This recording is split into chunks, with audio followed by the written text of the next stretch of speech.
ಮನೆಗೆ ನುಗ್ಗಿ ವ್ಯಕ್ತಿಯೋರ್ವನಿಗೆ ಹಲ್ಲೆ ನಡೆಸಿ ಆತನ ಮೊಬೈಲ್ ಸುಲಿಗೆ ಮಾಡಿದ ಪ್ರಕರಣದಲ್ಲಿ ತಲೆಮರೆಸಿಕೊಂಡಿದ್ದ ಪ್ರಮುಖ ಆರೋಪಿಯನ್ನ ಉಳ್ಳಾಲ ಪೊಲೀಸರು ದಸ್ತಗಿರಿ ನಡೆಸಿ ನ್ಯಾಯಾಲಯಕ್ಕೆ ಹಾಜರುಪಡಿಸಿದ್ದಾರೆ. ಉಳ್ಳಾಲ ಖಿಲ್ರಿಯಾ ನಗರ ನಿವಾಸಿ 33 ವರ್ಷದ ನಿಫಾನ್ ಅಹಮದ್ ಪಾಷಾ ಬಂಧಿತ ಆರೋಪಿ.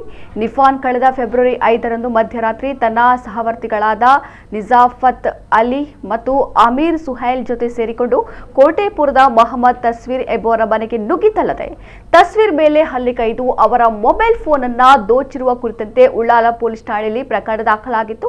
2024ರ ಡಿಸೆಂಬರ್ ತಿಂಗಳಲ್ಲಿ ತನ್ನ ಕಾರನ್ನು ತಡೆದು ನಿಲ್ಲಿಸಿದ ನೆಪದಲ್ಲಿ ಸಹಚರರೊಂದಿಗೆ ಸೇರಿ ತಲಪಾಡಿ ಟೋಲ್ ಗೇಟ್ನ ಸಿಬ್ಬಂದಿಗೂ ಹಲ್ಲೆ ನಡೆಸಿರುವ ಕುರಿತಂತೆ ಬಂಧಿತ ಆರೋಪಿ ನಿಫಾನ್ ಅಹಮದ್ ವಿರುದ್ಧ ಉಳ್ಳಾಲ ಠಾಣೆಯಲ್ಲಿ ಪ್ರಕರಣ ದಾಖಲಾಗಿತ್ತು.